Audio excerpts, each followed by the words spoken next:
আপনারা জানেন স্বৈর শাসকের বিরুদ্ধেও আমি কথা বলেছি। আমার উপরেও প্রচুর চাপ আছে, আমার উপরে বিভিন্ন হুমকি ধামকি আছে। সেই জায়গা থেকে আমি বলবো, আমি যদি আর কোনোদিন কথা নাও বলতে পারি, তাহলে এই বীর চট্টলা এবং এই কক্সেস বাজার উত্তাল তরঙ্গমালার ঢেউ যেমন শব্দ করে আসে, আমি আগামী দিনে আল্লাহর কোরআন বিজয়ের সেই ঢেউ দেখছি। এবং সেই ঢেউ শুরু হবে ইউনিভার্সিটির ছাত্রদের হাত ধরে, বাংলাদেশের কৃষক শ্রমিকদের হাত ধরে, বাংলাদেশের দামাল ছেলেদের হাত ধরে, মাদ্রাসা কলেজ ইউনিভার্সিটির ছাত্রদের হাত ধরে। আর সেই বিজয় মিশনে আমি জামালউদ্দিন যদি শামিল থাকতে নাও পারি, তাহলে আমি তোমাদের কাছে আমানত রেখে গেলাম, আল্লাহর কোরআন, এই কোরআনের পতাকা তোমরা উড্ডীন করবে। এছাড়া বাংলাদেশের মুক্তির আর দ্বিতীয় কোনো রাস্তা নয়। আমি যদি শহীদ হয়ে যাই, আমি আমার শেষ মুহূর্ত পর্যন্ত আল্লাহর কোরআনের পক্ষে থাকব। প্রিয় কক্সবাজারবাসী, আপনারা কি আল্লাহর কোরআনের পক্ষে থাকবেন না? কে কে রাজি? দুইটা হাত উঁচু করে আল্লাহকে দেখা।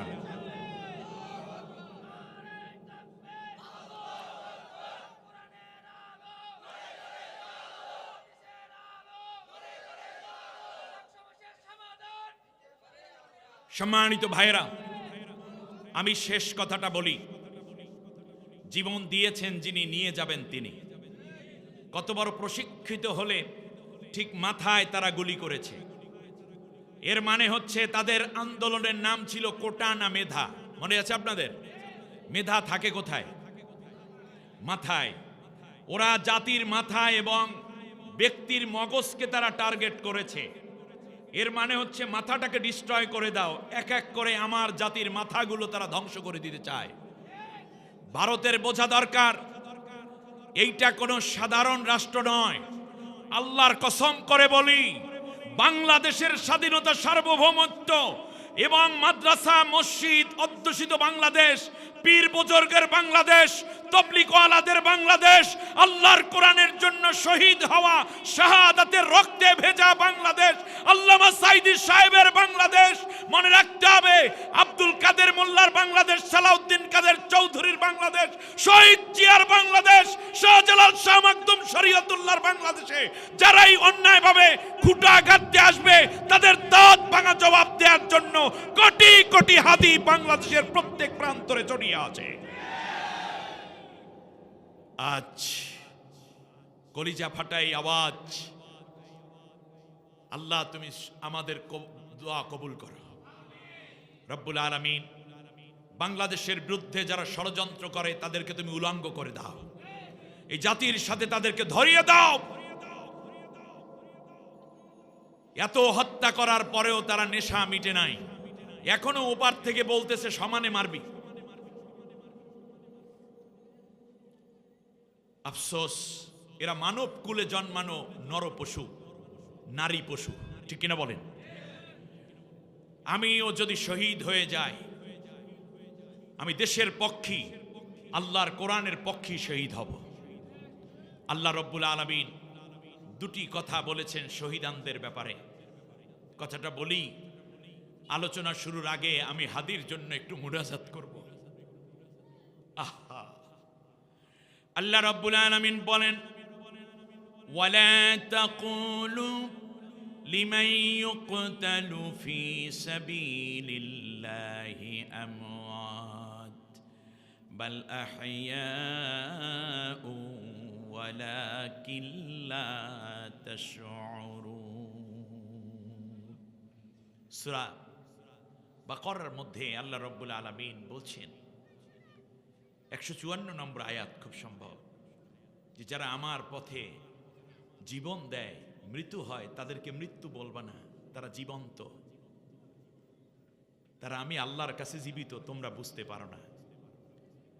এক হাদি যুবকদের যেই প্রেরণা দিয়ে গেছে, বাংলাদেশ আর কোনোদিন স্বৈর শাসকের হাতে যাবে না। বাংলাদেশের পরবর্তী হাত আল্লাহর কোরআনের হাত। আল্লাহ বলছেন তাদেরকে মৃত বলবা না, আমাদের হাদিও মৃত নয়, তিনি জীবন্ত। যুবকদের কলিজার মধ্যে, মুরব্বীদের হৃদয়ের মধ্যে হাদি জায়গা করে নিয়েছে। তারা জীবিত কার কাছে? আল্লাহ তাআলার কাছে। আল্লাহ তাআলা আমাদের হাদিকে খাব্বাব, খুবাইব, বেলাল, আরাদ, আমাদের আমির হামজা রাদিয়াল্লাহু তাআলা আনহু, মুসআব বিন উমাইরের মতো কবুল করে নিন। তাহলে মানুষ বলে কি দিয়া? মুখ দিয়ে। মুখের উপরে আল্লাহ তাআলা বললেন নিষেধাজ্ঞা, বলবা না, তারা মরে গেছে, তারা জীবিত। কিন্তু মনে মনে আপনি চিন্তা করতে পারেন, হ্যাঁ তো মরেই তো গেছে, মগজটা খুলাইয়া আলাদা করে ফেলেছে, সিঙ্গাপুর নিয়ে গেল, তারপর আনলো, জানাজা হলো, কবরে রাখলাম, এরপরও আল্লাহ বলছেন বলবা না, মৃত হয়েছে। বুঝলাম না হয় মরলো না, যাক। কিন্তু মনে মনে আপনি চিন্তা করতে পারেন মরে গেছে, এই জন্য আল্লাহ মনের উপরেও আবার নিষেধাজ্ঞা দিয়েছেন। ولا تحسبن الذين قتلوا في سبيل الله أمواتا بل أحياء عند ربهم يرزقون الله أكبر। আল্লাহ তাআলা বললেন যারা আমার জন্য, দ্বীনের জন্য, ইসলামের জন্য, হাদির তামান্না ছিল বাংলাদেশ শোষণমুক্ত বাংলাদেশ, বৈষম্যহীন বাংলাদেশ, স্বাধীনতাকামী বাংলাদেশ, দেশের জন্য যারা লড়াই করে তারাও শহীদের মধ্যে অন্যতম একজন, ঠিক না? এবং তার পাকা একজন ইমানদার ছেলে। আল্লাহ বলছেন তারা মরে গেছে, তোমরা মনেও চিন্তা করবা না। তাহলে হাদি কি মরে গেছে না জীবিত? আমাদের আবু সাইদ কি মরে গেছে না জীবিত? মুগ্ধরা কি মরে গেছে না জীবিত? মুজাহিদরা আপনারা মনে করেন মরে গেছে না জীবিত? আল্লামা সাইদি মরে গেছে না জীবন্ত? অবশ্যই জীবন্ত। আল্লাহ নবী বলেছেন দুনিয়ায় যারা কোরআনকে মায়া করবে, পরকালে কোরআন তার জন্য ছুটে যাবে। আল্লাহ নবী বলেন যখন কোনো ব্যক্তিকে কবরের মধ্যে রেখে দেয়া হবে, সে যদি কোরআনের জন্য ছুটে যায়, তাহলে আল্লাহ রব্বুল আলামিন এর কোরআন তার শিয়রের পাশে বসে যাবে। কবরে কেউ গেল না, কিন্তু কাকে পাইলেন? জিজ্ঞেস করা হবে মার রব্বুকা, কোরআন বলবে আলহামদুলিল্লাহ রব্বিল আলামিন। ফেরেশতারা জিজ্ঞেস করবে মার রব্বুকা, কোরআন বলবে আলহামদুলিল্লাহ রব্বিল, এটা কোরআনের ভাষায় আলোকে সে বলবে রব্বুস সামাওয়াতি ওয়াল আরদি ওয়া মা বাইনাহুমার রহমান সুবহানা রব্বিকা রব্বিল ইজ্জাতি আম্মা ইয়াসিফুন। বলুন এই আয়াত দ্বারা রব বোঝায় কাকে? কবরে কেউ রে পাবেন না, কাকে পাবেন? দ্বিতীয় কোশ্চেন মা দীনুকা, কোরআন বলবে ইন্নাদ দীনা ইনদাল্লাহিল ইসলাম। আল্লাহর মনোনীত একমাত্র দ্বীনের নাম কি? ইসলাম। জবাব দিচ্ছে কে? আজকে যে আপনি ঘর বাড়ি ছেড়ে কোরআনের জন্য ছুটে এসেছেন, এই কোরআন কি মরা না জীবিত? কোরআন দেখে কি দেখে না? আপনার চোখ দুইটা, আর কোরআনের চোখ ৬,৬৬৬টা। বরং এই চোখ দিয়া যদি এই কোরআন না দেখা হয়, পরকালে সে অন্ধ হয়ে যাবে। মান কানা ফি হাযিহি আমা ফাহুয়া ফিল আখিরাতি আমা ওয়া আদাল্লু সাবিলা। আল্লাহ রাব্বুল আলামিন বলেন কোরআন থেকে যেই ব্যক্তি অন্ধ থাকবে, পরকালে সে অন্ধ হয়ে যাবে। এই চোখের হক আদায় করতে হয় কোরআন দেখে। কোরআন শুধু চোখ দিয়ে দেখে না, বরং অন্যদের চেয়ে কোটি গুণ বেশি দেখে। সুবহানাল্লাহ পড়েন। আবার কোরআন জীবিত নাকি মরা? শুধু জীবিত নয়, বরং জীবন্ত করে দেয় মৃত আত্মাকে। আল্লাহ রাব্বুল আলামিন বলছেন শোনো দুনিয়ার মানুষেরা, ইউহিল লিউনজিরা মান কানা হাইয়া ওয়া ইয়াহিক্কাল কওলু আলাল কাফিরিন। কোরআন শুধুমাত্র জীবন্ত নয়, বরং মৃত আত্মাগুলোকে সজীব করে জীবন্ত করে দেয় কোরআন। সুবহানাল্লাহ। কোরআন শুধু জীবিত নয়, অন্যকে জীবন দিতে পারে। জীবন মানে মরা আত্মাগুলোকে কি করে? জীবন্ত করে দেয়। এখন এই কোরআন আমরা আসছি, কোরআন দেখছে কি দেখে নাই? এই জন্য কোরআন কবরের মধ্যে চলে যাবে। আপনি কৃষি কাজ করেছেন, সারাদিন পরিশ্রম করেছেন, আপনি চলে আসছেন কোরআনের মায়ায়। কোরআনের জন্য কেউ জীবন দেয়, কোরআনের জন্য কেউ জেল খাটে, কোরআনের জন্য কেউ রিমান্ড খায়, কোরআনের জন্য ক্রস ফায়ার খায়, কোরআনের জন্য আয়না ঘরে যায়, কোরআনের জন্য ফাঁসির মঞ্চে যায়। আল্লাহ রাব্বুল আলামিন বলতেছেন, আল্লাহর নবী বলেন, এই কোরআনটাকে ধরে ধরে সব প্রশ্নের জবাবগুলো দিয়ে দেবে। তৃতীয় কোশ্চেন, ওমান নাবিয়্যুকা, ঠিক না?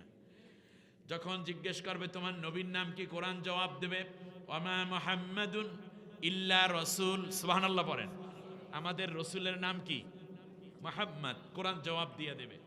সাথে সাথে কোরআনের সাথীরে বলবে, অন্য ফেরেশতাদেরকে বলবে, এই ব্যক্তির গায়ের মধ্যে জান্নাতের নূরের পোশাক পরাইয়া দাও। সুবহানাল্লাহ পড়েন। আলবিসু বিল জান্নাহ, এর শরীরের মধ্যে জান্নাতের পোশাক পরাইয়া দাও। আর এক ফেরেশতা বলবে, ও আফরিসু বিল জান্নাহ, এর জন্য জান্নাতের বিছানা তার পিঠের নিচে বিছাইয়া দাও। সুবহানাল্লাহ। জান্নাতের পোশাক পরা ব্যক্তি জান্নাতের বিছানায় শুয়ে থাকবে। ফেরেশতারা বলবে, নুম কা নাউমিল উরুস, বাসর রাতে দুলহা যেমন করে ঘুমাইয়া যায় নববধূর কোলের মধ্যে কিংবা বুকের উপর মাথা রেখে আনন্দে, ঠিক তেমন করে একটা আনন্দের ঘুম দাও, যতদিন না পর্যন্ত ইসরাফিল আলাইহিস সালাম সিংহায় ফুঁক না দেয়। কোরআন বলবে, দোস্ত তুমি আমাকে টেনে টেনে আমার জন্য তুমি ঘর ছেড়ে রাজপথে মিছিলে চলে যাইতে আমার টানে, তুমি আমার টানে চলে যাইতা মাহফিলে, আমার টানে তুমি চলে যাইতা মাদ্রাসায়, আমার টানে আমার মায়ায় তুমি চলে যাইতা প্রোগ্রামে, আমার টানে তুমি চলে যাইতা যত বিপদ জানার পরেও আমার মায়ায় পড়ার কারণে তুমি যেখানে যাওয়ার কথা সেই জায়গায় হাজির হয়ে যাইতা। তুমি জানতা আমার পক্ষে গেলে ফাঁসি হবে, এরপরেও তুমি আমাকে ছেড়ে দাও নাই। আজকে কবরের মধ্যে একা ছেড়ে আমি চলে যেতে পারি না, অতএব আসো আমি সামনে সামনে যাই, তোমারে জান্নাতে না পৌঁছানো পর্যন্ত আমি কোরআন তোমারে একা রেখে যেতে পারি না। নবীজি বলেন, মান জাআলাহু আমামাহু কাদাহু ইলাল জান্নাহ, কোরআন তখন সামনে সামনে চলতে থাকবে, কোরআনের সাথীকে জান্নাতে না পৌঁছানো পর্যন্ত কোরআন তাকে একা ছেড়ে চলে যাবে না। আল্লাহু আকবার। এই কোরআন থেকে আল্লাহ আমাদেরকে কথা বলার এবং শোনার তৌফিক দিয়েছেন যতটুকু। প্রিয় যুবক ভাইয়েরা, পর্দার আড়ালে মা বোন, অন্য ধর্মাবলম্বীদেরকে আন্তরিক মোবারকবাদ জানিয়ে আমি আপনাদের উদ্দেশ্যে খুব সংক্ষেপে 12তম তাফসির মাহফিল, এই 12তম তাফসির মাহফিলে আমি আপনাদের উদ্দেশ্যে 12 নম্বর সূরা থেকে কথা বলতে চাই, ইনশাআল্লাহ, বিমাশিয়াতিল্লাহ অবে ফাদলিল্লাহ। সবাই বলি আমিন। সম্মানিত বন্ধুগণ, কোরআনের 12তম সূরার নাম হচ্ছে সূরা ইউসুফ। সূরার নাম কি? আর একটু ভালো করে বলেন। সূরা ইউসুফ। শুধু 12তম নয়, বরং এটা 12 নম্বর পারায়। অর্থাৎ আলোচনাটা যেন আপনাদের মনে থাকে, সেজন্য আমি ভিত্তিটা মজবুত করে নিলাম। 12তম সূরা, 12 নম্বর পারা। তার চেয়েও মজার ব্যাপার আছে, এই সূরাটির মধ্যে রুকুও আছে 12টা। এখানে কয়টা 12 হইল? 3টা 12 হইল না? ব্যাস, আরো একটা 12 আছে এখানে। ইউসুফ আলাইহিস সালাম সহ তার সব ভাইরা মিলে কতজন ছিল? 11 ভাই আর নিজে মিলে কত হয়? তো ইয়াকুব আলাইহিস সালাম সন্তান কতজন? 12। এই তাফসীরটা 12তম, যেহেতু যুগ পূর্তি উপলক্ষে আমি 12তম এই 4টা নিদর্শনকে সামনে রেখে আপনাদের উদ্দেশ্যে কথা বলতে চাই, ইনশাআল্লাহ, বিমাশিয়াতিল্লাহ অবে ফাদলিল্লাহ। এখানে আরেকটা ব্যাপার আছে। বাংলাদেশের বর্তমান প্রেক্ষাপটে এই সূরাটির মধ্যে 111টি আয়াত আছে। কতটা? 111। এটাকে যদি স্মার্টলি কাউন্ট করতে চান, তাহলে 111কে ভাঙ্গিয়ে বলা যদি হয়, তাহলে বলবো 1-11। বলেন কি, বলেন তো কি? 1-11, এটা হলো স্মার্ট গণনা, কিন্তু এইভাবে 1-11। তা বলুন তো দেখি, বাংলাদেশে স্বৈর শাসক ক্ষমতায় আসছে সেনাবাহিনীর ছত্র ছায়ায়, মঈনুদ্দিন ফখরুদ্দিন পিঠের উপর ভর করে, সেই ঘটনাটা কবে ছিল? 1-11 ট্রাজেডি। আপনারা কি ভুলে গেছেন? বিএনপির বাইরে তো ভোলার কথা না। তার নেতাকে পিটেই শেষ করে দিচ্ছিল, তার নেত্রীকে ঘর থেকে বের করে দিয়েছিল এক কাপড়ে, ঠিক কিনা বলেন? সুতরাং 1-11 দোসরেরা এখন আবারও খেলা খেলতেছে, যেহেতু এই জন্য আজকের আলোচনা এখান থেকে, ঠিক কিনা বলেন? 1-11, 1-11কে যদি ইংলিশে বলি তাহলে হবে 1-11, 1 নভেম্বর, খেয়াল করছেন কিনা? 1-11। সুতরাং 1-11 পাইলাম, 1-11 পাইলাম, 12 পাইছি 4টা। 1 নম্বরে 12 নম্বর সূরা, দ্বিতীয় বলেন 12 নম্বর পারা। রুকু আছে কয়টা? 12টা। আর কয় ভাই এখানে? 12 ভাই। আল্লাহ যেন হক আদায় করে আজকের কিছু কথা বলার তৌফিক আমাকে দান করেন। সবাই বলেন আমিন। আরো জোরে বলেন আমিন। আমার সাথে সবাই পড়েন।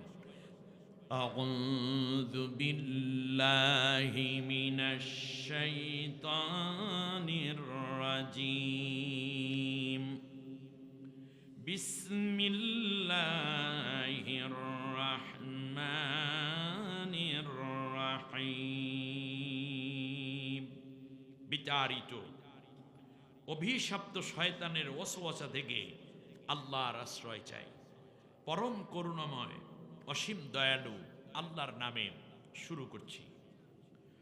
ওয়ালাম্মা বালাগা আশুদ্দাহু আতাইনাহু হুকমান ওয়া ইলমা ওয়া কাযালিকা নাজজিল মুহসিনিন।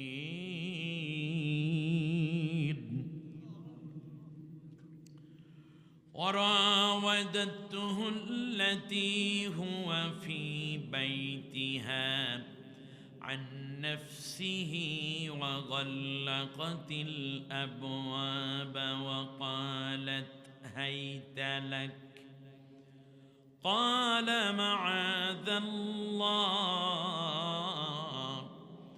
إنه ربي أحسن مثواي إنه لا يفلح الظالمون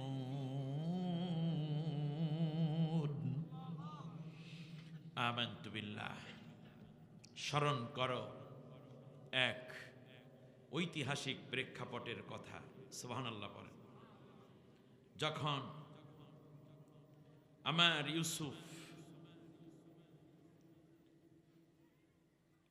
ইউসুফ যখন ভাইদের ফেলে দেয়া কূপের মধ্য থেকে আমার রহমতে বেঁচে গেল। সুবহানাল্লাহ পড়েন। আপনাদের কষ্ট হবে না তো? অনেক রাত হবে না? 11:15 বাজে তো, 12:30 থেকে 1:45 একটা ঘন্টা থাকা যাবে? অনেক রাত হয়ে গেছে, 1 ঘন্টা থাকতে পারবেন আপনারা?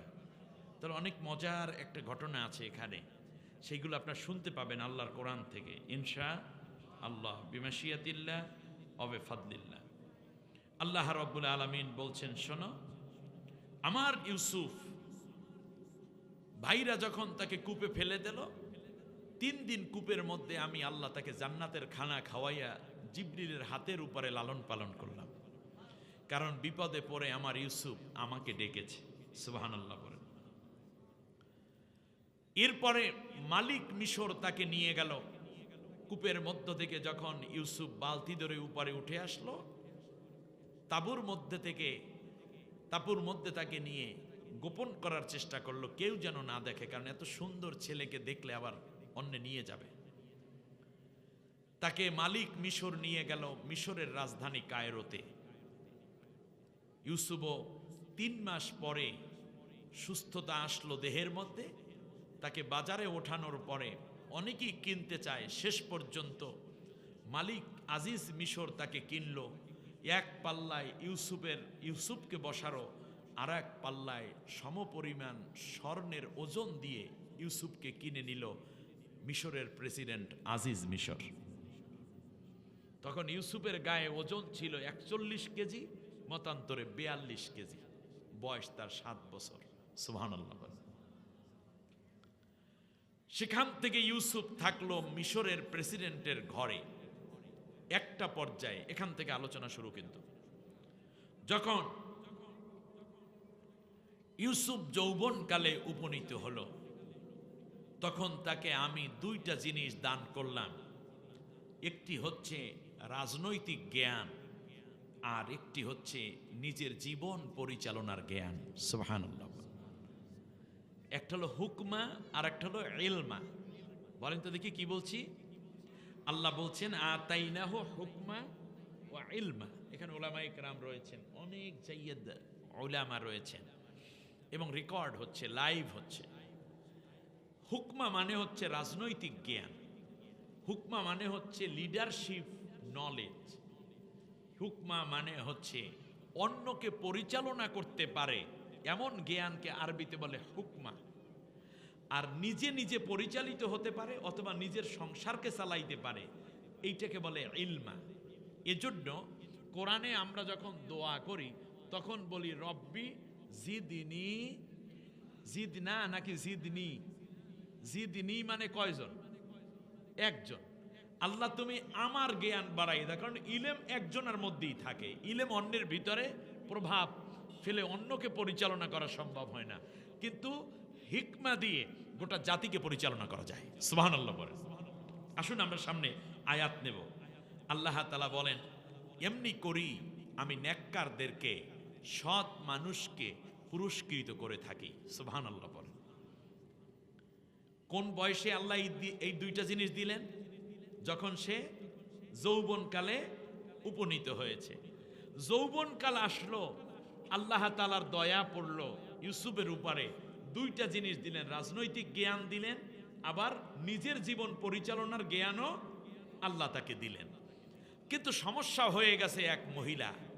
তার কারণ যুগে যুগে যখনই কোনো ছেলে সমাজের মধ্যে, ক্লাসের মধ্যে, ক্যাম্পাসের মধ্যে, স্কুলের মধ্যে, কলেজের মধ্যে, ইউনিভার্সিটির মধ্যে, কিংবা রাজনৈতিক অঙ্গনে অথবা কোনো রাজনৈতিক দল এবং মত যখন যৌবনকালে উপনীত হয়, তখন এক শ্রেণীর নষ্ট নারীর চোখের মধ্যে পড়ে তার জীবন যৌবন স্বপ্নকে শেষ মাটির সাথে ধূলিসাৎ করে দেয়। ঠিক কিনা বলেন?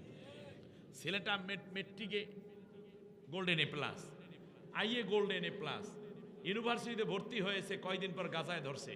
তার সাথে এক মাইয়ার সম্পর্ক, মাইয়া শেষ পর্যন্ত পাশ করতে 11 বছর পর গিয়েও অনার্স শেষ হয় না। শেষ পর্যন্ত টিফিন ক্যারিয়ারের বাটি লইয়া গার্মেন্টসে যায় আর আসে। ঠিক কিনা? 8-এ বৃত্তি পেল, 5-এ বৃত্তি পেল, 9-এর বছর উঠলো, বাড়ির কাছে সোহাগীর আই লাভ ইউতে পইরে গেছে, কাম শেষ। আইয়ের বছর ছেলেটা ধরা খাইয়া এখন রিক্সা চালায়, তার কারণ তার সেই মেধা খেয়ে ফেলছে কোনো এক মেয়ে। এই জন্য যুবকদেরকে বলি, তুমি যখন যুবক হয়ে উঠবে, যখন তোমার একটু একটু দাড়ি গজাবে, চুল উঠবে, যখন দেখো মোষ গজাচ্ছে, গোপ গজাচ্ছে, যখন তোমাকে স্মার্ট লাগবে, তখন কিন্তু এক শ্রেণীর দুষ্ট মেয়েরা তোমাকে পিছন দিক থেকে টানবে। Damn care, don't care. তার কারণ হচ্ছে তোমার গতি অনেক দূর, তোমার দিকে তোমার মা তাকিয়ে আছে, বাবা তাকিয়ে আছে, বোন তাকিয়ে আছে, জাতি তাকিয়ে আছে। একদিন তুমি এই জাতির নেতৃত্ব দিবে। আজ ওসমান হাদির কথা মনে পড়ে। ওসমান হাদি বলতেছে, কোন এক মেয়ে আমার কাছে যদি উলঙ্গ হয়ে আসে, আমি তার দিকে কেন তাকাবো? কারণ আল্লাহ তো সূরা নূরের মধ্যে বলেছেন যে গদ্দু আবসারুকুম, তুমি তোমার চক্ষু নিম্নগামী করে রাখো। আমার ঈমান আমি কেন নষ্ট করব কোন এক মেয়ের দিকে তাকিয়ে? মেয়ে সে যাই হোক না কেন, আমার ঈমান তো আমি তার কাছে চলে যেতে পারি না। কি তাকওয়া! আল্লাহু আকবার। অথচ ইউনিভার্সিটিতে পড়ুয়া মেধাবী ছেলে। আমার ভাইয়েরা খেয়াল করুন, মহিলার কুনজরে পড়ে গেছে। আপনি এলাকার মধ্যে ধনী হয়ে উঠছেন কিংবা রাজনৈতিক নেতা হয়ে উঠছেন, দেখবেন গোপনে গোপনে ফোন আসে, হ্যালো, আপনি আমাকে চিনবেন না, কিন্তু আপনি আমি আপনার প্রচন্ড ফ্যান। মানে তোমারে খাইছে যুবক, ঠিক না বলেন? এখানেও মহিলা পেয়ে গেল। মহিলা 6 তলা বিল্ডিং এর উপরে ইউসুফ পয়গম্বরে উঠাইয়া গল্লাকাতিল আবওয়াব, সব দরজাগুলো বন্ধ করে দিয়েছে। উদ্দেশ্য ভালো না খারাপ? যুগে যুগে এমন ভাবি বিভিন্ন জন বিভিন্ন ভাবে দুষ্ট মহিলার চক্র যখন পড়ে যায়, তখন মহিলারা পুরুষকে বাঁচার জন্য কোনো রাস্তা রাখে না। কেমন আছেন? খুলে ফেলেন, মাস্ক খুলে ফেলেন, জাতি দেখো। সম্মানিত ভাইরা, এবারে আসেন ইউসুফ আলাইহিস সালাম যখন ঘরের মধ্যে আটকে দিল, মহিলা কি কোনো দরজা খোলা রাখছে? ঠিক তেমনই ইসলামী আন্দোলন, ইসলামী ব্যক্তিত্বদেরকে যখন আটকায়, তখন 4 দিক থেকে দরজা বন্ধ করে দেয়।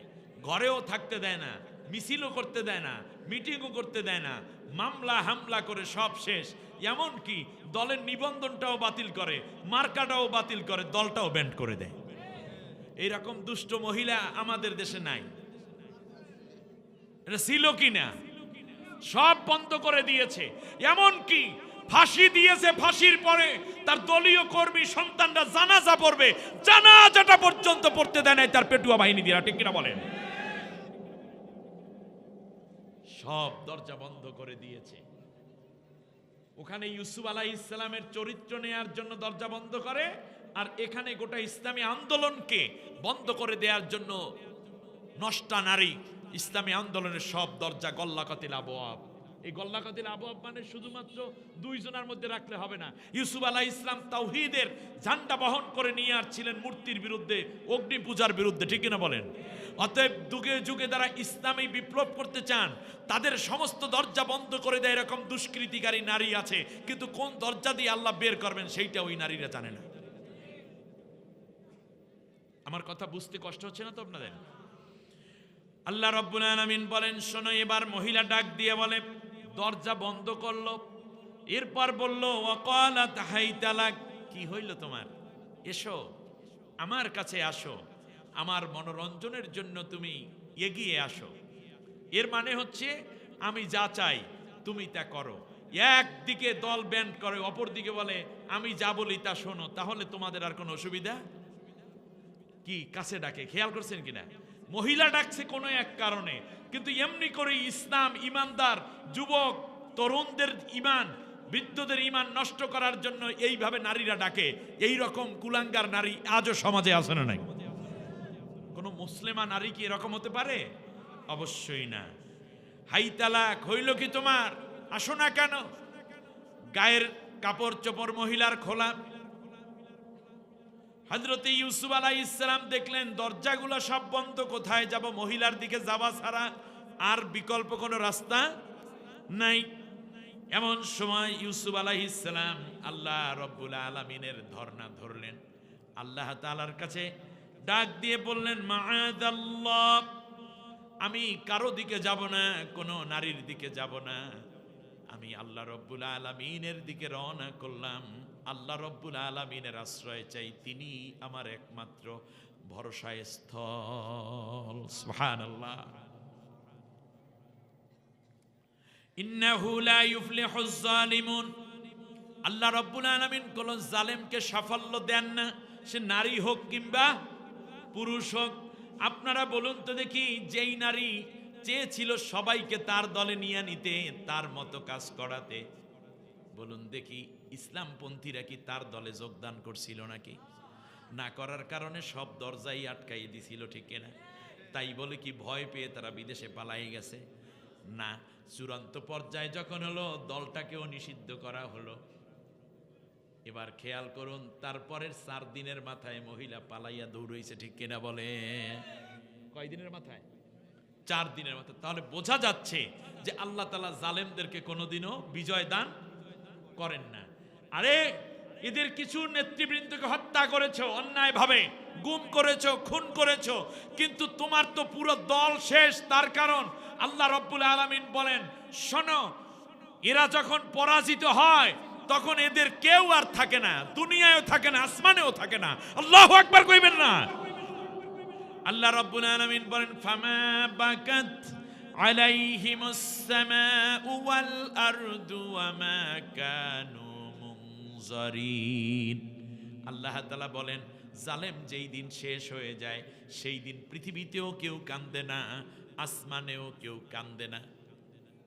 ওরা যেদিন শেষ হয়ে গেছে, আমাদের দেশে কেউ কাঁদছিল? তার বোন, সেও কি কাঁদছিল? আমি ভাবছিলাম বোনটাই কাঁদবে মনে হয়, বুইনেও কান্দে নাই।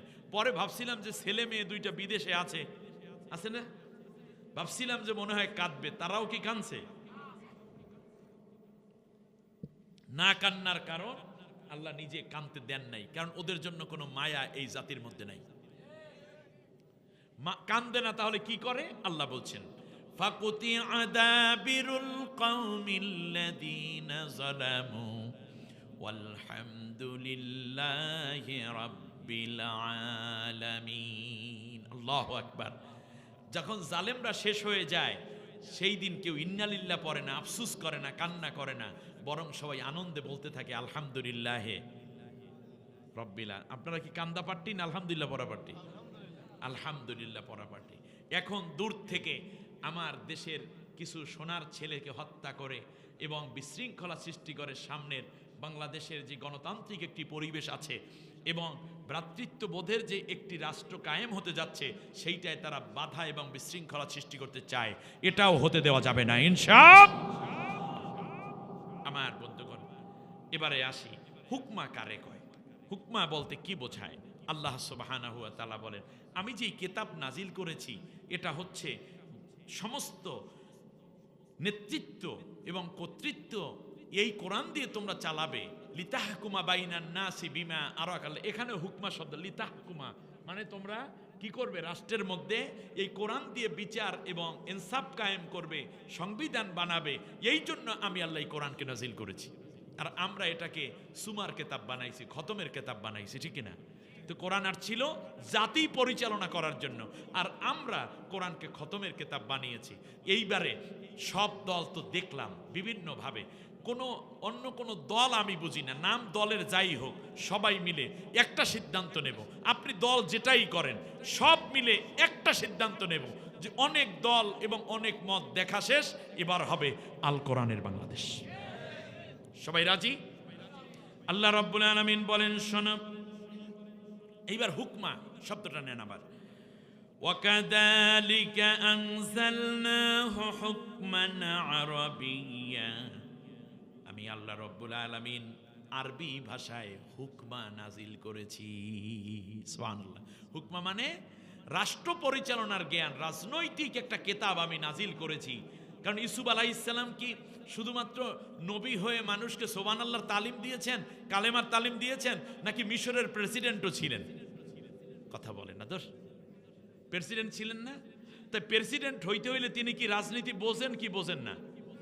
আচ্ছা, জওহরলাল নেহেরু তিনি কি শুধুমাত্র একজন জ্ঞানী ছিলেন না রাজনীতিবিদ ছিলেন? তা রাজনীতিবিদ কিভাবে হইল? তার কারণ সে রাষ্ট্র চালিয়েছে। নরেন্দ্র মোদীর কথা ধরেন, সে কি শুধু একজন ব্যক্তি নাকি রাজনীতিবিদ? কেমনে বুঝলেন? কারণ তিনি দেশ চালান, এই জন্য রাজনীতিবিদ। বেশ ভালো কথা। আমার দেশে শহীদ প্রেসিডেন্ট জিয়াউর রহমান, তিনি কি শুধুমাত্র একজন মেজর জেনারেল নাকি তিনি রাজনীতিবিদও? কেন হইল? রাষ্ট্র চালাইছে। আচ্ছা, শেখ মুজিবুর রহমান তিনি কি শুধুমাত্র একজন নাম নাকি তিনি রাজনীতিবিদও? বুঝলেন কেমনে? চালাইছে। ইরশাদ কাক্কুরে কি কইবেন? রাজনীতিবিদ বলবেন না? বলবেন। বেশ ভালো কথা। এমনি করে করে যারাই রাষ্ট্র চালায় তারাই রাজনীতিবিদ যদি হয়, আমার নবী রাষ্ট্র চালাইছে না? কয় বছর? 10 বছর। কি দিয়ে চালাইছে? কোন রাষ্ট্র? মদিনার রাষ্ট্র। রাষ্ট্র চালাইলেই যদি রাজনীতিবিদ হয়, তাহলে আমার নবী রাষ্ট্র চালাইলেন, তিনি কি রাজনীতিবিদ না? অবশ্যই। প্রিয় ভাই, না এটা লাগে। এবার খেয়াল করুন, তাহলে আল্লাহ তাআলা বলেন হুকমা ওয়া ইলমা। আমরা শুধু ইলেম পাই কিন্তু হুকমা পাই না। হুকমা মানে যাকে হিকমত দেন আল্লাহ তাআলা তাকে রাজনীতি করার জন্য, চতুর্মুখী জ্ঞান দেন। সুবহানাল্লাহ পড়েন। তাহলে এই কোরআনটাকে আল্লাহ রাব্বুল আলামিন বলছেন আমি আরবি ভাষায় এটা নাজিল করেছি, আর এটাকে আমি আল্লাহ হুকমা বানিয়ে দিয়েছি আরবি ভাষায়। সুবহানাল্লাহ বলেন। আমাদের সংবিধান লেখা বাংলা এবং ইংরেজি ভাষায়, আর আল্লাহর সংবিধান লেখা কোন ভাষায়? কথা বলেন না, জোরে বলেন না একটু।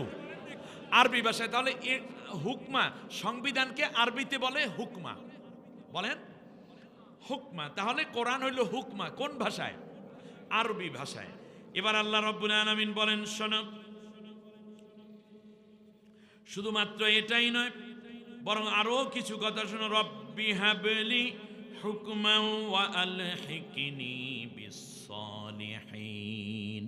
ইব্রাহিম আলাইহিস সালাম, আমি যাকে মুলকান আযীমা, বড় একটা রাষ্ট্র দান করেছিলাম, ইরাক, ইরান, এরপরে সৌদি আরবিয়া, কাশ্মীর হয়ে এই বিশাল ভূখণ্ড হয়ে মিশর পর্যন্ত, ফিলিস্তিন হয়ে মক্কা মদিনা পর্যন্ত বিশাল রাষ্ট্রে আমি আল্লাহ রাব্বুল আলামিন তাকে বড় একটা রাষ্ট্রের প্রধান বানাইয়া দিয়েছিলাম, মুলকান আযীমা। সুবহানাল্লাহ পড়েন। এই হযরতে ইব্রাহিম আলাইহিস সালাম বললেন রব্বি হাবলি হুকমা ওয়া আলহিকনি বিসসালিহিন। আল্লাহ তুমি আমাকে রাজনৈতিক প্রজ্ঞা দান করো। সুবহানাল্লাহ। নবী আল্লাহর কাছে কি চায়? রাজনৈতিক জ্ঞান চায়। আর আমরা হুজুরেরা বলি রাজনীতির দরকার নেই, কপাল পোড়া, এটা নবীর কোনো সুন্নত বোঝে নাই।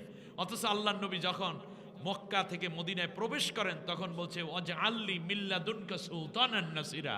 আল্লাহ তুমি আমাকে একটা রাষ্ট্র দান করো যার মধ্যে আমি বুঝাইয়া দেব তোমার অর্থনীতি কেমন, সমাজনীতি কেমন, শিক্ষানীতি কেমন, সংসদ কেমন, ইনসাফ কেমন, আদল কেমন, মানবতা কেমন, মানবাধিকার কেমন, সাম্য কেমন, নারী অধিকার কাকে বলে, ভিক্ষুকের অধিকার কি, শিশু অধিকার কি, মা বাবার অধিকার কি, এই সব কিছু আমি রাষ্ট্রের মধ্যে বসে প্রত্যেক ব্যক্তি থেকে রাষ্ট্রবন্ধু সব জায়গায় আমি যেন দেখাইয়া দিতে পারি তোমার বিধানটা কেমন। সুবহানাল্লাহ।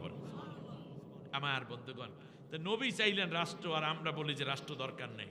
আলহামদুলিল্লাহ এবার আলেমরা সব এক হইছে। প্রত্যেক বছর খালি একটা কথা কয়, হুজুর আপনারা এখন দেখবেন ইসলাম আমরা ইয়ে পড়ব। এবার সব ইসলামী দল এক, এলোমেলো হওয়ার আর কোনো সুযোগ নেই। মনে থাকবে? বলেন ইনশাআল্লাহ। আল্লাহ রাব্বুল আলামিন বলেন শোনো, এই তো গেল আমার ইব্রাহিমের কথা, সে হুকমা চাইল। এবার শোনো, ওয়ালাম্মা বালাগা আশুদ্দাহু ওয়াস্তাওয়া আতাইনাহু হুকমান ওয়া ইলমা ওয়া কাযালিকা নাজজিল মুহসিনিন। আল্লাহ রাব্বুল আলামিন সূরা কসাসের 14 নম্বর আয়াতের মধ্যে গিয়া বলেন, আমি আল্লাহ রাব্বুল আলামিন যখন দেখলাম আমার মুসা যৌবনে উপনীত হয়েছে, তখন আমি আল্লাহ তাআলা তাকে রাষ্ট্র পরিচালনার জ্ঞান এবং ইলম দান করেছি। রাষ্ট্র পরিচালনা হুকমা, খেয়াল করেছেন? শুধু কি ইব্রাহিম ইউসুফ আলাইহিস সালামকে দিয়েছেন না? তাহলে বোঝা যায় হযরতে মুসা আলাইহিস সালাম মিশরের প্রেসিডেন্ট ছিলেন না? অবশ্যই ছিলেন। তাহলে বোঝা যায় হুকমা দ্বারা কি করে? দেশ এবং জাতি পরিচালনা করে। আল্লাহ রাব্বুল আলামিন অন্য আয়াতে বলছেন শোনো, ফাওয়াহাবালি রাব্বি হুকমান ওয়া জাআলানি মিনাল মুরসালিন। আল্লাহ রাব্বুল আলামিন বলেন, এমনি করে করে আমার নবী যখন বলল আল্লাহ তুমি আমাকে হুকমা দান করো এবং আল্লাহ তুমি আমাকে রসুলদের অন্যতম বানাইয়া দাও। সুবহানাল্লাহ। শুধু তাই না, আল্লাহ রাব্বুল আলামিন আবার বলছেন শোনো, সুলাইমান আলাইহিস সালামের পিতা দাউদ, দুইজনকে আল্লাহ তাআলা রাষ্ট্র ক্ষমতা দিয়েছে, ঠিক কিনা বলেন? দাউদ আলাইহিস সালাম ছোট একটা রাষ্ট্রের প্রধান ছিলেন, সুলাইমান আলাইহিস সালামকে আল্লাহ তামাম দুনিয়ার বাদশাহিত্ব দিয়ে দিয়েছেন। তা নবীগণ রাষ্ট্রপ্রধান ছিলেন। তাই মনে করেন কি শুধু এই পিসাবের লেখা কিতাব আর মুরব্বির লেখা বই আর দুই একখান বড় বড় হাদিসের গ্রন্থ পড়ি কি দেশ চালানো যায়? যায় না। এই জন্য আল্লাহ সরাসরি হুকমার জ্ঞান দিয়েছেন তামাম দুনিয়ার বাদশা। ফাফাহামনা সুলাইমানা ওয়াকুল্লান আতাইনা হুকমান ওয়া ইলমা। আমি আল্লাহ রাব্বুল আলামিন ওই বিচার সালিসি করার জন্য মূলত রাষ্ট্রীয় জ্ঞান, সঠিক বিচারটা আমি সুলাইমানকে দিয়েছিলাম। সুবহানাল্লাহ। ঘটনাটা ছিল এরকম যে একজন কৃষকের ক্ষেতে, ফসলের ক্ষেতে হঠাৎ করে এক ব্যক্তির 15-16টা গরু, দুম্বা, উট ঢুকে ফসল সব খাইয়ে ফেলাইছে। খেয়ে ওই ক্ষেতের মধ্যেই ওই ইয়েগুলো শুয়ে আছে, পশুগুলো শুয়ে জাবর কাটছে। সকালবেলা ক্ষেতের মালিক যখন ক্ষেতের ভিতর ঢুকলো, মানে ফসলের ক্ষেতে গিয়ে দেখে সব উজাড় করে খাওয়া শেষ। গরু, দুম্বা, উট যা পেয়েছে নিয়ে গেল। যাওয়ার পরে এই ব্যক্তি কাঁদতে কাঁদতে ঢুকে পড়েছে দাউদ আলাইহিস সালামের কাছে। তখন রাষ্ট্রপ্রধান দাউদ, আর সুলাইমান আলাইহিস সালামের বয়স তখন কম। তিনি রাস্তায় দরজায় বসে হয়তো বা কোনো কাজ করছিলেন, বয়স তার এত হয় নাই, কিন্তু তিনি জ্ঞান বুঝেছেন, যেটা কোরআন শরীফে এসছে। এমন সময় সে যখন গিয়ে বলল যে আমার খেতে ফসল আসছিল, বাদশাহ এখন সব ফসল খেয়ে ফেলেছে, আমি এখন কি করব? আমি ঋণ করে এটা করেছি, অথবা এইটা দ্বারাই আমি আমার ফসলের দ্বারা আমার সংসার চালাই, আমি তো শেষ হয়ে গেলাম, আপনি রায় দিয়ে দেন। তো রায় দিতে হলে বিপক্ষরে লাগবে না? পশুওয়ালাকে ডাক দিছে, পশুর মালিককেও ডাক দিছে। ডাক দিয়ে বলল, তুমি তোমার অসতর্কতার কারণে যেহেতু এই ফসল খেয়ে ফেলেছে, অতএব সে বলতেছে, জমিনের মালিক বলতেছে যে আমি এই ফসল বিক্রি করে তারপর জমিন রাখতাম, সেই জমিনে আবার ফসল হতো, আগামী 5-6 বছরে এই গরু বাছুর যা দাম, এর চেয়ে 5 গুণ দাম আমার হয়ে যেত এই ক্ষেতের ফসল এবং এই ক্ষেতের জমিনের বিভিন্ন ফল ফলাদির মাধ্যমে। দাউদ আলাইহিস সালাম রায় দিয়ে দিলেন যে এখন থেকে সব পশু হয়ে গেছে জমিনওয়ালার। বিশাল এক হিসাব পাইয়ে গেছে, রায় দিয়ে দিয়েছে। তো এখন একজন হাসতে হাসতে যাইতে আছে। বলেন তো কে হাসতেছে এখন? কৃষক হাসতেছে আর কানতে আছে একজনে, তার নাম কি? গরু ছাগলের মালিক। রাইট, আপনাদেরকে একটু যোগ করে নিলাম। এখন সুলাইমান আলাইহিস সালাম জিজ্ঞেস, এই তুমি কান্দো কে? কান্দি তোমার কাছে বইলে কি হবে, তুমি ছোট্ট মানুষ। বললো যে না, তুমি বলো কি বলছে নবী, কি বলছে? বলছে যে বাবা ঘটনা হলো এই, কিন্তু আমার এই রায় দিয়ে দিয়েছে, হুজুর রায় দিয়েছেন, আমি তো কিছু করতে পারি না, এই রায়ের সানি করার কোনো অধিকার আমার নাই। তিনি একদিকে নবী আর একদিকে রাষ্ট্রপ্রধান। বলল যে তাই নাকি? বিচারটা ঠিক মতো হয় নাই মনে হয়, যাও তুমি গিয়ে বলো যে রাস্তায় একটা ছোট্ট ছেলে নাম সুলাইমান, সে বলেছে এই বিচার সানি আছে এবং এই বিচার পুনর্বিবেচনা করা যায়। সুবহানাল্লাহ বলবেন না? দাউদ আলাইহিস সালামের কাছে বললেন না আমি যেতে পারবো না। না আপনি যান, কিচ্ছু বলবেন আল্লাহর নবী, কিছু বললে আমার কথা বলবেন। তো উনি তো চেনে না যে এর দাউদ আলাইহিস সালামের ছেলে এই সুলাইমান। চলে গেলেন, গিয়ে দাঁড়াই আস সালাম দিয়ে বলে, কি তুমি আসছো কেন আবার? বললো যে এই বিচার সানি করার সুযোগ আছে। বলে কে বলছে তোমাকে? বললো যে রাস্তায় দাঁড়িয়ে আছে, তার নাম সুলাইমান। সুলাইমান নামের এক ছেলে বলছে এই বিচার নাকি পুনর্বিবেচনা করার সুযোগ আছে। বললো তাহলে যে বলছে তাকে তুমি নিয়ে আসো। সুবহানাল্লাহ। সুলাইমান আলাইহিস সালামকে নিয়ে আসা হলো। সুলাইমান পয়গম্বর যখন আসলেন, এসে বললেন, আব্বা আমার, এই ব্যক্তি যে রায় দিয়েছেন আপনি, এই রায়টা একবার বিবেচনা করেন। আপনার রাষ্ট্রে এই ব্যক্তিকে গরিব হয়ে যাবে, ভিক্ষুক হয়ে যাবে, পশুওয়ালা। অতএব একটা কাজ করেন, এই কৃষির জমিনটা দিয়ে দেন পশুওয়ালাকে, আর পশুগুলো দিয়ে দেন জমিনওয়ালাকে। হিসাব বোঝেন নাই মনে? এখন পশু পাইবে কে? জমিনওয়ালায়। আর জমিন পাইবে কে? পশুওয়ালায়। তাহলে যদি জমিন দিয়ে দেন পশুওয়ালাকে, তাহলে তো একটা রায় হয়। তবে এটা স্থায়ীভাবে না, অস্থায়ীভাবে দেন। সেটা কি? 1 বছরের জন্য। 1 নম্বর কাজ হলো, জমিন নিয়ে ওই ব্যক্তি যেই ফসল খেয়েছে ওই ফসল রোপণ করবে। যতদিন পর্যন্ত আগের অবস্থায় ফিরে না আসে, রোপণ করবে, বড় হবে, ফসল ওইভাবে আবার একেবারে ধান এবং গমে ভরপুর হয়ে আসবে, ওই পর্যন্ত ক্ষেতের সে যত্ন করবে। ততদিন এই পশুগুলো থাকবে এই জমিনওয়ালার কাছে। এটার মধ্যে দুধওয়ালা গাভী আছে, এরপরে উটনি আছে, এইগুলোর দুধ দহন করে নিয়ে যাবে সাময়িক ভর্তুকির জন্য। এরপরে যদি ফসল কম হয় তাহলে একটা দুইটা পশু কাটা যাবে, যেই পরিমাণ ফসল কম হয়েছে। যদি এই কথা বলে দেন তাহলে উনি চেষ্টা করবে যাতে ফসল পুরাপুরি আগের মতো হয়ে যায়, নিজে চাষ দেবে, পানি দেবে, সার দেবে। আর কোনো পশু যদি মারা যায় তাহলে তার ফসল থেকে ভর্তুকি দিতে হবে। ফলে উনি পশুগুলোও সুন্দর করে যত্ন করবে। এরপরে একটা পর্যায়ে পশুওয়ালার পশু পেয়ে যাবে আর ওনার ক্ষেত উনি পেয়ে যাবে। আল্লাহ রব্বুল আলামিন বললেন, সুলাইমানের বিচারটা আমি আল্লাহর কাছে পছন্দ হয়েছে। সুবহানাল্লাহ। তাহলে বোঝা যায় এখানে আল্লাহ রব্বুল আলামিন তাকে কি দিয়েছেন? বিচার করার জন্য হিকমা দান করেছেন। আল্লাহ রব্বুল আলামিন বলেন, ওয়ালুতান আতাইনাহু হুকমান ওয়া ইলমা, আমি আল্লাহ তাআলা লূত পয়গম্বরকেও হিকমত এবং ইলম দান করেছি। সুবহানাল্লাহ। আল্লাহ রব্বুল আলামিন বলেন, ইউতিল হিকমাতা মান ইয়াশাউ ওয়া মান ইউতাল হিকমাতা ফাকাদ উতিয়া খায়রান কাসীরা। আল্লাহু আকবার। যে আমি আল্লাহ যাকে হিকমত দিয়েছি তাকে প্রভূত কল্যাণ দিয়েছি, যাকে চাই তাকে হিকমত দেই। তাহলে যাকে ইচ্ছা তাকে আমি রাজনৈতিক জ্ঞান দেই, রাষ্ট্র পরিচালনার জ্ঞান দেই। আর যাকে এই রাষ্ট্র পরিচালনার জ্ঞান দিয়েছি তাকে আমি অগণিত নিয়ামত দিয়ে ধন্য করেছি। সুবহানাল্লাহ বলবেন না আপনারা? তাহলে এখন দেখুন আমার দিকে একটু তাকান, বেশি কোন জায়গায়। যেমন আমি একটা মসজিদের ইমাম, আমি এই ইমামতি পেয়েছি হিকমতের কারণে না ইলমের কারণে, এলেমের কারণে। বুঝতে পেরেছেন?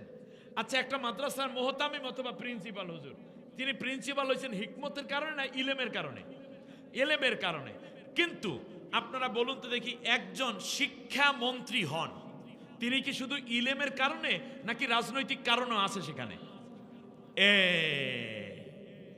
তাহলে একজন শিক্ষা মন্ত্রী তিনি কি শুধু একটা প্রতিষ্ঠানের দায়িত্ব পালন করে নাকি যত শিক্ষা প্রতিষ্ঠান আছে সবই তো তার আয়ত্তে? তাহলে কোনটা বেশি? একটা শিক্ষা প্রতিষ্ঠান বেশি নাকি দেশের সমস্ত শিক্ষা প্রতিষ্ঠান যার আন্ডারে তার বেশি? তার বেশি। তাহলে খৈরান কাসীরা, তাকে আমি প্রভূত কল্যাণ দিলাম। এর মানে হচ্ছে এই যে যখন একজন ব্যক্তি ইলমের কারণে হয়, মানে প্রিন্সিপাল হন, হেড টিচার হন, মুহতামিম হন, যাই হন, এটা কেবলমাত্র তার ইলমের কারণে হয়। কিন্তু যখন তাকে রাজনৈতিক জ্ঞান দেয়া হয় তখন সে গোটা শিক্ষা ব্যবস্থা নিয়ন্ত্রণ করেন, উন্নয়নের মাপকাঠি হন, তখন আল্লাহ বলেন তাকে আমি প্রভূত কল্যাণ দিলাম যা সে গুণে শেষ করতে পারে না। আমাদের শিক্ষা উপদেষ্টা কি শুধু একটা মসজিদের ইমাম খতিব না, বরং সব ইমাম খতিবের দায়িত্ব তার। অতএব বোঝা যাচ্ছে যে আল্লাহ রাব্বুল আলামিন বলছেন আমি যাকে চাই তাকে এই প্রভূত কল্যাণ দান করি। এখন আল্লাহ আমাদেরকে প্রশ্ন করতেছেন, আফা হুকমাল জাহিলিয়াতি ইয়াবগুন। আল্লাহু আকবার। এই জটিল প্রশ্নের জবাব আমাদেরকে দেয়া উচিত। সূরা মায়েদার 49 নম্বর আয়াতে আল্লাহ তাআলা বলেন, আমার বান্দা বান্দিরা, তোমরা কি জাহেলদের কাছে এই রাজনৈতিক জ্ঞান উঠাইয়ে দিতে চাও নাকি? আল্লাহু আকবার। আমি আল্লাহ এত কল্যাণ রাখলাম যেই হাতগুলোর মধ্যে, সেইটা কি তোমরা জাহেলদের হাতে উঠাইয়ে দিতে চাও? ওমান আহসানু মিনাল্লাহি হুকমান লিকওমি ইউকিনুন। যারা ঈমানদার, যারা আমি আল্লাহকে বিশ্বাস করো, তাদের কাছে মনে রাখবা,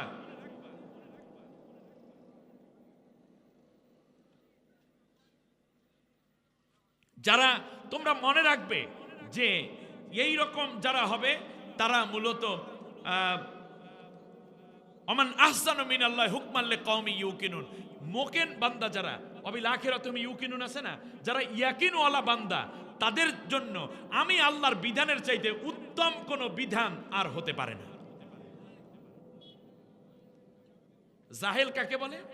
জাহেল চিনতে হলে আবার আবু জেহেলকে চিনতে হবে, সবচেয়ে বড় জাহেল। সেই আবু জেহেল চালাইছে নিজের আইন, আর নবী বলছেন আমার আইন তোমার আইন কারো আইন চলবে না, চলবে আল্লাহর আইন।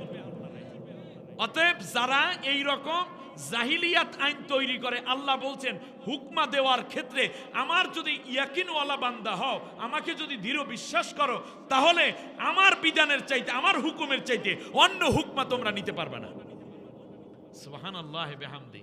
অতএব আল্লাহ তাআলা বরং বলছেন ওয়াইজা খাতাবাহুমুল জাহিলুনা ক্বালু সালামা। এই জাহেলরা যদি তাদের কাছে এসে বলে ভাই বসেন একটু চা খাই, বলেন দেখি কি অবস্থা, আসেন চাচা আমার দলে, আসেন চাচা ওই দিকে যাই, তখন বলে আসসালামু আলাইকুম ভাই, আপনার পথে আপনি যান, আমার পথে আমি যাই, আপনার দলে আমি নেই। সুবহানাল্লাহ, কি সুন্দর কথা আমার আল্লাহ বলে দিলেন। অতএব জাহেলদের সাথে হুকমা ওয়ালাদের সম্পর্ক, ইয়াকিন ওয়ালা বান্দাদের সম্পর্ক থাকতে পারে না।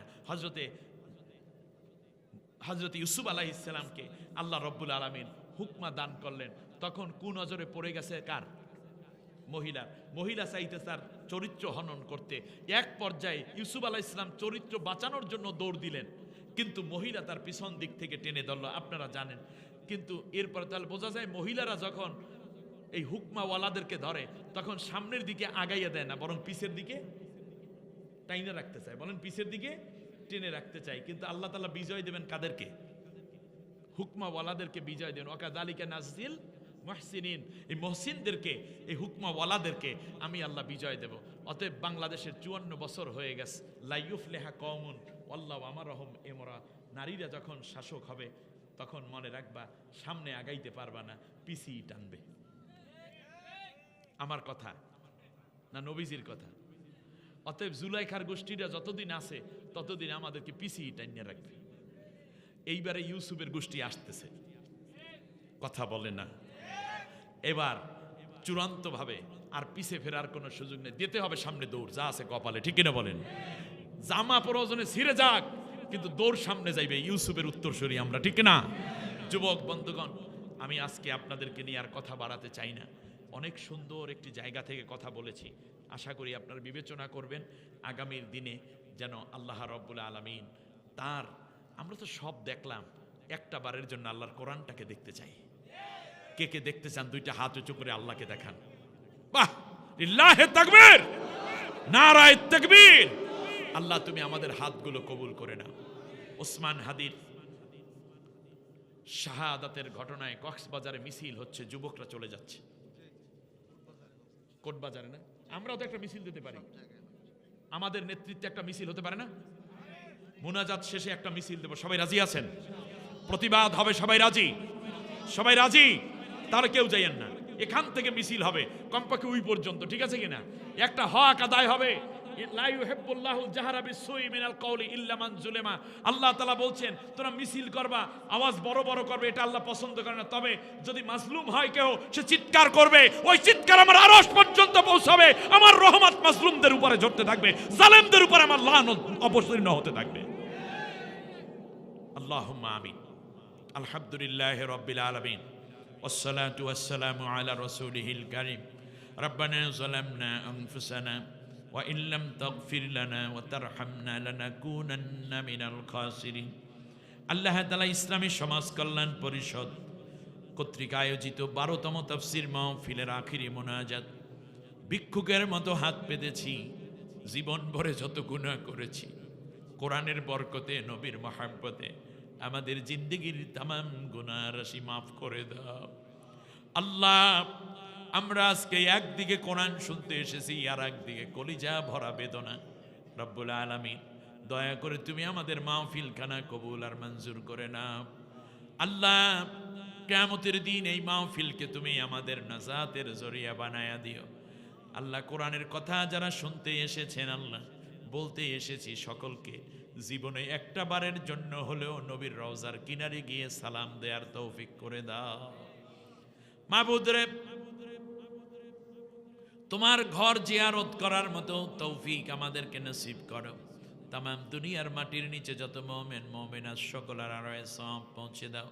বিশেষ করে আল্লাহ তাআলা আমাদের কলিজার টুকরা ওসমান হাদিকে আল্লাহ তাআলা তুমি মাফ করে দাও, ওর জীবনের গুনাহগুলো তুমি মাফ করে দাও।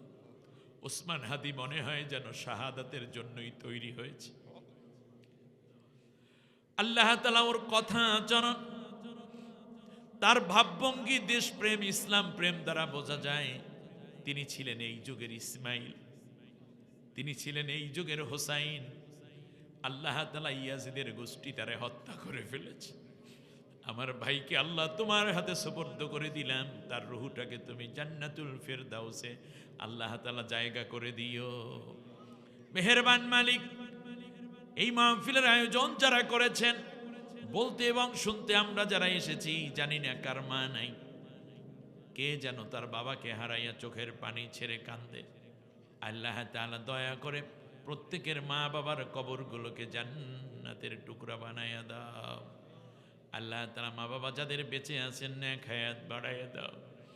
রব্বুল আলামিন, হাদির লাশ বাংলাদেশে আসবে, কেমন করে তার সাথীরা ধৈর্য ধারণ করবে? বিপ্লব হলো বাংলাদেশের, কিন্তু এখনো মুক্তিযোদ্ধারা শাহাদাত বরণ করে। আল্লাহ, আমার দেশটাকে যারা ক্ষতি করতে চায়, আমার দেশ নিয়ে যারা এখনো ষড়যন্ত্র করে, আল্লাহ তোমার কুদরতি ফেরেশতা দিয়া ওদেরকে ধরাইয়া দাও। আল্লাহ, একটা একটা করে তুমি ওদেরকে জাতির সামনে চিহ্নিত করে দাও। আল্লাহ, এখনো পর্যন্ত যারা দেশ বিরোধী এবং দেশ নিয়ে ষড়যন্ত্র গুপ্ত হত্যায় লিপ্ত, প্রত্যেককে আল্লাহ তুমি এই জাতির সামনে চেহারা উন্মুক্ত করে পরাজিত করে দাও। রব্বুল আলামিন, তোমার কাছে আরজ করি আল্লাহ, ও আমার মালিক, মাহফিলখানা এই সমাজ কল্যাণ পরিষদকে তুমি কিয়ামত পর্যন্ত কায়েম ও দায়েম করে দাও। মেহেরবান মালিক গো, এই মাহফিলে আমাকে যেই ভাইরা এনেছেন এবং বিভিন্ন খেদমত দিয়েছেন, আমি বড় খুশি হয়ে গেছি। আল্লাহ, তুমি আয়োজক ভাইদের উপরে খুশি ও রহমতপূর্ণ। আল্লাহ তাআলা রহম দিলওয়ালা, আল্লাহ তোমার রহমত এবং বরকত দিয়ে তুমি তাদেরকেও ধন্য করে দাও। নারীদের যার মা নাই, বাবা নাই, স্বামী নাই, কে যেন সন্তান হারাইয়া কান্দে, আল্লাহ সকলকে তুমি জান্নাতি করে দাও। যাদের স্বামী আসে, মায়া মহাব্বত দিয়ে সংসারটা আল্লাহ তুমি ভরপুর করে দাও, অভাব অনটন দূর করে দাও। রব্বুল আলামিন, আল্লাহ তাআলা তোমার কাছে আরজ করি মাবুদ, বাংলাদেশকে তুমি আর নাস্তিকদের কাছে, মুশরিকদের কাছে, মুনাফিকদের কাছে, ইসলামের দুশ্মনদের কাছে পরাজিত করে দিও না। হাজারো শহীদ, সাগর সম রক্তের বিনিময়ে বাংলাদেশ, আল্লাহ অল্প কয়টা দিন যেতে না যেতে আবার অশনি সংকেত। আল্লাহ, তুমি তোমার কুদরত দিয়ে বাংলাদেশকে হেফাজত করো। বাংলাদেশের ফাইল আল্লাহ তোমার রহমতের হাতে উঠাইয়া লও। রব্বুল আলামিন, আমাদের আর কোনো মুক্তিযোদ্ধা, আমাদের আর কোনো 24 আন্দোলনের নেতৃত্বের যেন কেউ আর এভাবে জীবন হারাতে না হয়। আল্লাহ, তুমি সেই নিরাপত্তা নসিব করে দাও। রব্বানা আফরিগ আলাইনা সবরা ওয়া তাব্বিত আকদামানা ওয়ানসুরনা আলাল কওমিল কাফিরিন। মরণ যেদিন আসবে আল্লাহ, কোরআনের কথা বলছি, কোরআনের পথে চলছি, এমন অবস্থায় শাহাদাতের মওত নসিব করে দিও। কলিজার টুকরা সন্তান কিংবা ভালো আলেম দ্বারা সূরা ইয়াসিন কানে শোনায় আরামের মরণ দিও। ইন্তেকালের সময় সকলার জবান থেকে জারি করে দিও লা ইলাহা ইল্লাল্লাহু মুহাম্মাদুর রাসূলুল্লাহ সাল্লাল্লাহু আলাইহি ওয়াসাল্লাম। কেউ যাবেন না।